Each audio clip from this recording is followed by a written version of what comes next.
শুভ বিকেল বন্ধুরা, কেমন আছো? আশা করি সকলে ভালো আছো, আমিও ভালো আছি। তো দেখো এখন বাজে ঘড়িতে 4:20 আর আমি এসছি রান্নার কাজে। তো ভালো লাগছিল না, আজকের শরীরটা একটু খারাপই লাগছিল আর বাইরে প্রচণ্ড রৌদ্র পড়েছিল। তো যাই হোক, ওয়াই নুরি ব্লগস চ্যানেলে তোমাদের সকলকে স্বাগত জানিয়ে আবারও একটা ভিডিও নিয়ে চলে আসলাম। তো দেখো রান্না করব বলে ঘরে এসছি চাল নিতে। তো দেখি আমার মেয়ে খেলনাগুলোকে কীভাবে ছড়িয়ে ছিটিয়ে রেখেছে, কিছু বলার নেই, রোজই যা করে আজও তাই করেছে। তো চাল ধুয়ে নিয়ে গ্যাসে বসিয়ে দিয়েছি। তখনও পর্যন্ত কিছু নিয়ে আসিনি, বলছিল মাছ নিয়ে আসবে, দিনের বেলাতে বাইরে রোদ পড়েছিল বলে ও নিয়ে আসিনি।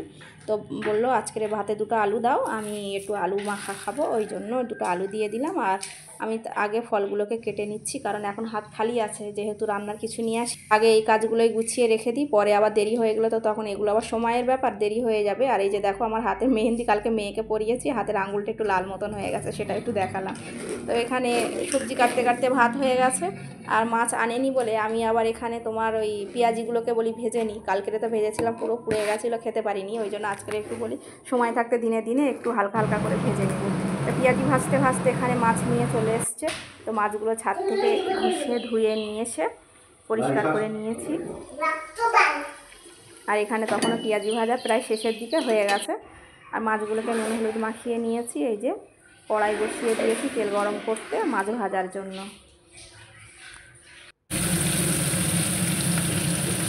তো মাছগুলোকে ভাজতে দিয়ে আমি চলে গেলাম ছাদে কাপড় তোলার জন্য। আজকের অনেকটাই কাপড় কাচা হয়েছিল, তো ওই জন্যই গেলাম আমি নিজেই তুলতে। তো দেখো অনেক অনেক অনেক কাপড় কেচেছি, পুরো একদম এক ছাদ কাপড়টা কেচেই আজকের আমার বেশি কষ্ট হয়ে গেছে। এই রৌদ্রের মাঝে আর এই রোজা করে এতটা কাপড় কাচা অনেকই কষ্টের ব্যাপার। তো যাই হোক হয়ে গেছে, আর কি বলবো, যেমন করে হোক করে ফেলেছি।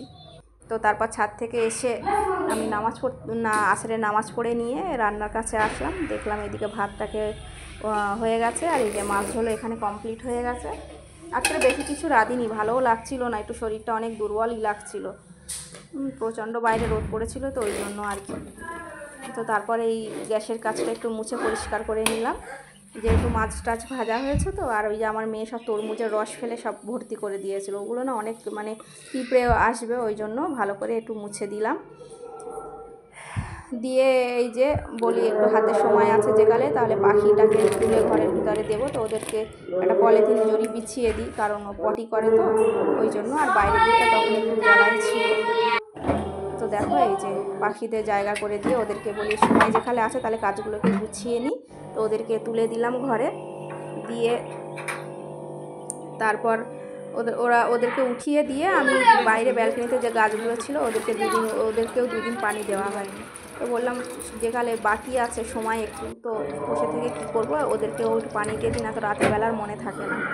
তো গাছগুলো বেশ সুন্দরই হয়ে এসছে, এখন পানি না দিলে ওদেরও একটা কেমন হয়ে যাবে। আর এই যে দেখো আমি ইফতারগুলোকে নিয়ে ঘরে চলে এসেছি, আর তখন মসজিদে দোয়া শুরু হয়ে গেছে, আমিও বসে পড়েছি দোয়া করার জন্য। আর আমার মেয়ে যা দুষ্টুমি করে ও তো করবেই, সারা খাট এদিক ওদিক ঘুরে বেড়াচ্ছে। তো দেখো তারপর ইফতারের পরে তখন বেশ একটু রাতই হয়ে গেছিলো, বাসনপত্র নিয়ে চলে এসেছি মাজা ঘষা করার জন্য। মাজা ঘষা না করলে তো অনেকটাই হয়ে যাবে।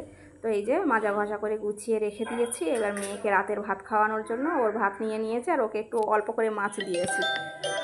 তারপর এই যে দেখো সারা ঘরে খেলনা ছড়িয়ে ছিটিয়ে ভর্তি করে রেখে দিয়েছে। দেখো কি বলবো, কিছু বলার নেই, এখন রাতের বেলা এগুলোকে গুছিয়ে নিই, ওর যা কাজ ও তো করবেই। বন্ধুরা ভিডিওটা কেমন লাগলো জানি।